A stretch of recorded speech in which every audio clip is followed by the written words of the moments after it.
Alrighty, welcome back everybody to another matchup preview for round 9, Magic round. Happy to be back. I don't know, did we get it? We got a matchup preview out last week, but I had missed a couple of live shows the Tuesday night, sort of waiver wire potty. So yeah, happy to be back talking to you lot on anywhere you can find your potties and YouTube. This is the weather for Magic Round. We'll kick off with that. Every game is in Brizzy. It is only Wednesday, but we're expecting a few showers. Hopefully this Friday buggers off, and therefore what rain happens on Sunday, only impacts a few of the games at the back end. So keep that in mind for some games. I wouldn't probably overthink it. Suncorp's pretty good, generally speaking. Before as well, we get cracking, I do want to talk about something just on my site. If you're checking this out pretty regularly, you're probably already aware of what I'm about to talk about, but I have previously had a couple of calculators, guys, where I can throw plays in there just to help me with sit-start decisions or trade-ins and whatnot. So if you've got like three back rowers in the same tier, so let's use like Teague Wilton, Sean Bloor, and say even maybe like an Alex Seyfarth. How do you split that? So I used to use like a calculator, and that developed into a bit of a model, and then recently I've been using them, and I've always used the matchups in that calculator, but working with Supercoach Council, who's a classics guy, I've been building a forecast for him and combining my calculator with a bit of forecasting stuff. I've built quite a resilient model now that factors in a ton of stuff. It's probably my most robust piece of data analytics I've actually built, so really happy with it. It's pretty conservative because it should be, but this is it. I'm just going to put it over the screen right now. This is it on my site, so you can go here. I'm not saying you need to do this, but this is just optional. People have already done, I think we've already run 5 sets of analysis out for people in less than 24 hours, basically. So pretty happy, but this is what happens, guys. So what you get at the end of this, so you have 1 to 3 players with their next 3 opponents, and then your email address is what you put in the form. But what you get is what the expected impact to the player's scoring average is, what the boom potential is, just if the upside hits, guys, to the average, what the forecast is against other forecasts, so like elite, good, bad, yada yada, the same as in our matchup summary today in this video, and then the confidence that I have, it says we, but that's me, in the forecast based off the volatility of the player, their position, and the matchups they're facing in those next 3 rounds. So the confidence, so like how much stock to sort of put in that, and then the recommended action you should take with the player is the best thing, which I tweaked today. So lastly, like it's validated against previous predictions, so it does get more accurate as time goes on. Like you've got here, someone went Sandon, Bailey Hayward and Weaver. Neutral forecast, good forecast, good forecast. It goes into like low, but then reliable start due to like the scoring of Sandon already. He's really high scores in his average, which kind of boosts it a bit. So, but that's common sense.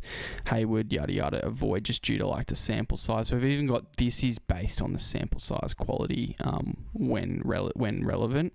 Weaver, volatile sample size too. And then I threw in some bonus analysis for this one. For the forwards, I threw in some bonus analysis too. I won't always do that, but it says here bonus analysis only be included. So it is $3. I only get $2 like 50 or something out of that once PayPal takes their cut. The reason I'm charging, I'm just going to remind everyone, is because if I don't charge, everyone would just submit all of their stuff and I wouldn't know where to prioritize the effort that it takes me to go and do. This isn't automated. This part is automated. I get the email with the information, obviously. Then I need to go and take the data, put it into the model, get the output, put it in an email. It takes time, guys. So this is really cheap right now. Obviously, it's just data, but I think this is a bargain, $2 gold coin to pick out your 3 people and get this quality analysis that's actually data backed with my own interpretation, if relevant, if needed, if it makes sense. Sometimes you don't have to. But that's why there's money attached to this, because if it was free, it wouldn't work. Because why would I do it? and like how would I differentiate between 8 people who submitted, 3 people each? That's 24 players I need to process. That takes a lot of time, a lot of emails. So it has to have a barrier, depending on how busy it gets. I don't think it'll get too busy. Like, I'm happy to keep it like that. But if it does get a bit more busy, I'll probably bump this up to 5, which gives me about $4.50. It probably takes me about 4 minutes a player, probably. It does take about 10 to 12 minutes an email. So 10 to 12 minutes. My time is worth more than like $3 divided by 12, if you get me. So that's why, guys. So this could go up if it gets really busy. I don't think it will, so it should be okay. But I want a gold coin donation, the $2.50 or $2.35, whatever it is I get, for my effort. Because not only do I build the model that does all this, but also I do all this for you. This is a pretty version of it. You can see what you get. You get your recommendation, whether you should play, sit, avoid, yada yada, what the confidence is, what the forecast is. That's related to the matchups, and then the overall impact to their average. So that's really big and really cool. Check it out on the site. You don't have to use it, but for that price, I feel like it makes a bit of sense. You're getting something bespoke to your requirements. Anyway, weather's pretty good. So game 1, Sharks v Eels. For the Sharkies, elite matchup for Will Kennedy, who's actually been playing pretty good footy. I don't know what's gotten into him. We have seen him hit purple patches before, so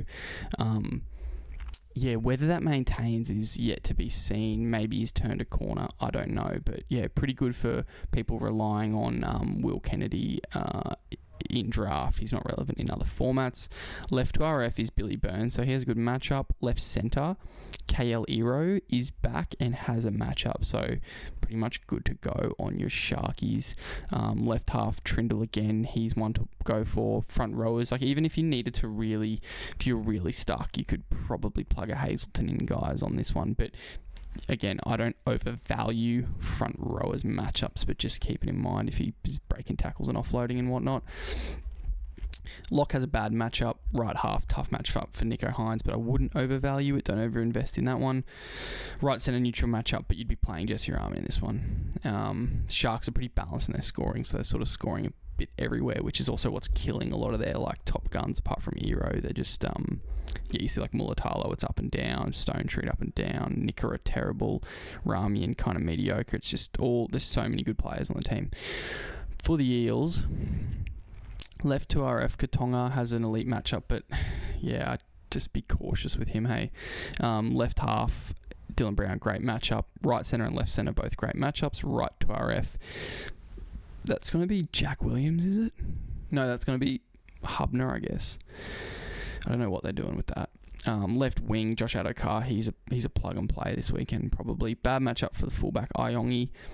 Iongi's a great sit and start dilemma. Like with Moses back, we know he looked better, so his data's still muddied a bit by his time without Moses. But on the flip side, the Sharks defending against fullbacks isn't. So that's where that pressure on Iongi is. I think you want to avoid starting him. But, Friday Arvo at Suncorp. And if it is wet, that's also bad. I don't know. Moses there. Iongi's a gut feel one. Just follow your gut on that one. Overall, the Eels are balanced in their scoring, but it's really poor. They're just not good across the board, which is why sitting Iongi might make sense. Solid discrepancy in favour of the Sharks, which is, pretty obvious that they're just a better Supercoach scoring and defending team. Game 2, Roosters. This is interesting because the Dolphins are struggling a bit with their health, but we've got elite matchup for the lock, Victor Radley. He's a start even with his HIA issues, just with the diminished fins pack without Safidi and Plath. So he could break a few tackles, make a few offloads. I think that's awesome for the hooker who has an elite matchup. So really strong play for Connor Watson. Solid start. Right half, good matchup. Savala, but you do not want to be relying on Savala. The sample size is just way too small on him after one good week last week. Right winger, huge for Marky Mark to have a good matchup. It's not great or anything, but just helps him because he's already good. Left centre, good matchup. It's neutral for the front row. Left to RF, tough. Right centre, poor. Right to RF, neutral. Roosters have the discrepancy and they're dominant down their left and in their middle. That's a bit boosted by Teddy there in the middle.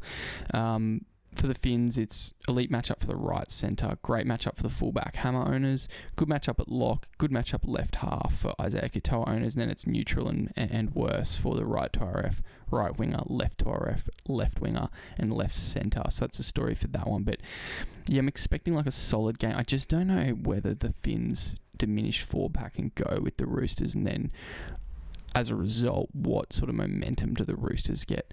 Teddy's typically okay at Suncorp, so yeah, could be in for a good one for the Roosters. And yeah, like, would I be starting Rob Toyer and stuff off this information? Like, he has a poor matchup and he hasn't been great. Probably not.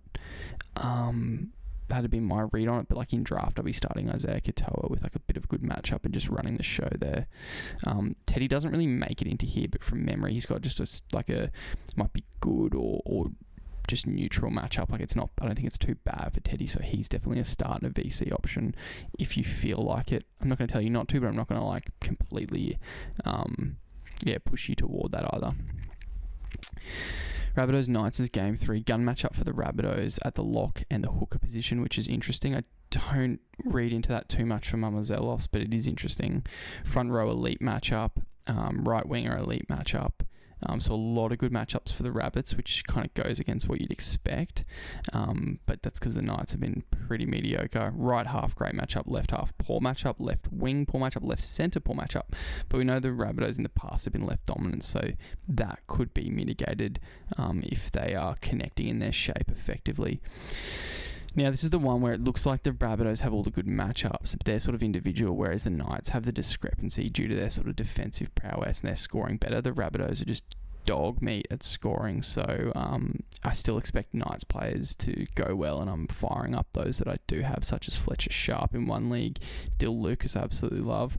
He actually doesn't have a great matchup, but I'm not over investing in the data here. This is where you use a bit of common sense and a bit of just general knowledge to know that Dylan Lucas is still probably a good option here.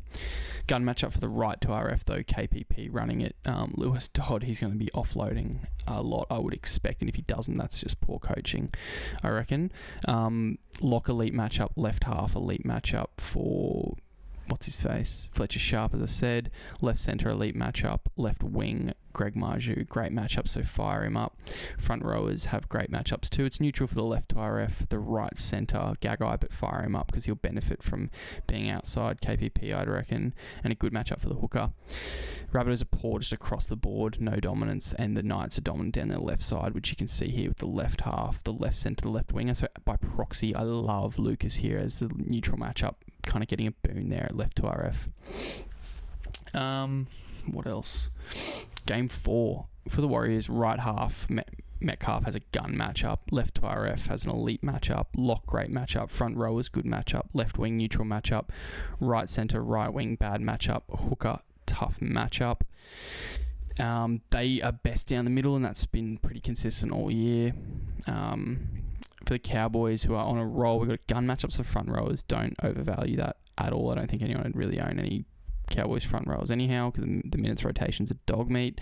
Elite matchup for the hooker, great for Robson owners. Elite matchup for the left winger, which we've seen Tulangi carving up with Purdue anyhow.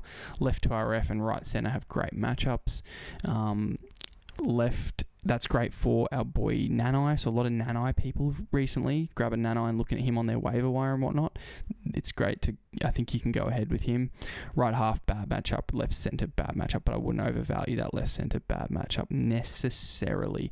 The Warriors have been pretty staunch in parts of the field. But yeah, I'd be okay with Purdue. I think you got to start him. He just creates a lot of opportunities. Tough matchup for the left half did him, but you can definitely play him. Discrepancy is in favour of the Cows just due to some big outputs really, and the Warriors are just kind of grit and grindy over playing in New Zealand in the wet. They're not generating a lot from a Supercoach perspective. Like, we know Metcalf scores 50 just for example. A lot of across the board mediocrity from a ceiling and explosive scoring perspective. None of their wingers have really gone 100 plus repeatedly this season, that sort of thing. So we are seeing it in favour of the Cowboys. Cowboys are left dominant, so chuck in their Tulangi, Purdue, Nanai, Did and Sitch. I think that will be okay. Game 5, Tigers Dragons, left half gun matchup for the Tigers. That's Luai. Wouldn't overvalue it. Dream Bully could rely on for a fullback with a gun matchup. I like him this weekend. Right to RF, elite matchup. Right wing, great matchup, which is Taruva. Lock, neutral matchup. Left wing, neutral matchup. Bad for the left centre and the front row is not valuing the front row like Terrell May. He's a go, 100%. For the Dragons, left wing, gun matchup. But unfortunately, that's Corey Allen. So just maybe a watch and see, a plug if you're in a really deep league and desperate. Right half, elite matchup. Front row is great matchups. Neutral matchup for the hooker and the right winger. Bad matchup for the left to RF. Tough matchup for the left centre, right centre. Gutho's not mentioned here, so he falls in that middle, neutral to poor probably. From memory, I think it's poor. Favourite in Dragon because the Dragons have scored some big games, they sort of doing okay, but the Tigers have been pretty staunch in their defence as well. So it's good to see the Dragons get the discrepancy, meaning you can play your good Dragons players, but not your fringe ones in theory, unless they're like a winger and you want to chase some upside. Tigers are best in the middle, as you'd expect, with Bole, Coruscant, Buller, and T May. The Dragons are balanced and they're middling. They're just kind of like a little bit good everywhere. It's just mediocre from them in terms of specifics. Game 6 is a bit of a scary one. Titans, the elite matchups with the front rowers, which is never a great sign. The lock has a great matchup, which is okay for Tino owners, I suppose. Good matchup for the right centre, neutral matchup for the right wing, neutral matchup for the right half, and then it's just dire bad matchups across the board, really bad there. Really scary game this for Titans fans. Bulldogs, it's left to RF gun, which is Kickow, I believe. Right centre wing, which is Kiraz. So I'm playing Kiraz and I'm petrified of Kiraz in this one. And if my owner gets saucy and captains him, it could be lights out on... is this Saturday night? The Sunday Arvo. Yeah, this is just terrible, terrible shit, this one, if you're facing Kiraz. Hey, he could just bottom out and maybe doesn't do anything. But yeah, I know last year I remember Kiraz being one of the guys that always converted on his matchups, which is terrifying, which is why he was a gun, right? He converted on those opportunities. He would just bust tackles, make offloads and score tries when the opponent was not very good. Elite matchup for the left half, which is Bailey Hayward, so he's a plug and play if you're desperate for 5/8. Elite matchup left centre, left wing, which is great for that edge. Right half is a great matchup. Sexton, right centre's tough, right to RF's tough, but ignore that. And front row's neutral, not an issue. Huge discrepancy in favour of the Bulldogs. Just bizarre, like disgusting stuff. The Titans are dominant down their right side, really good down their right edge, which is kind of good for Weaver. I'm not really confident playing him, so I'm not in this one. But if you are like Weaver, Reliant, or Sami or whatever, that's okay. The Dogs are really they're strong. They're not like elite, but they're strong and they're balanced, scoring across the field. That's why their matchups are pretty interesting. Like I wouldn't bother with a tough matchup on the right side. They'll be okay with the right winger there. Game 7, Panthers Broncos, pretty lean for the Penny Boys. Left to RF, good. Right centre, left centre, good. Front row neutral. Fullback Dylan Edwards, neutral.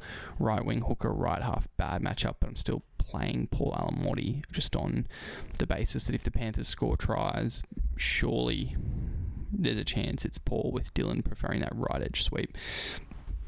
Even though it only really worked once last week, which is grim. And the Panthers, pardon me... The Panthers have to earn the right to sweep effectively, and against the Broncos pack, they may not earn that right. At home on a Sunday Arvo is going to be a tough one. For the Bronx themselves, gun matchup for the right centre Stags, elite matchup for the right to RF and the fullback, great matchup for the hooker, right wing, left centre, bad matchup for the left half and the lock, tough matchup for the front rowers. Don't overvalue those matchups, like left half running at the right edge of... is that right? The left half, right edge? Yeah, like it's Liam Martin and Cleary. They haven't been perfect. Yeah, I think you can see the right side with the right winger. Yeah, that's right. The right winger, the right centre and the right 12 running at Talangi and stuff. That's where the cash is.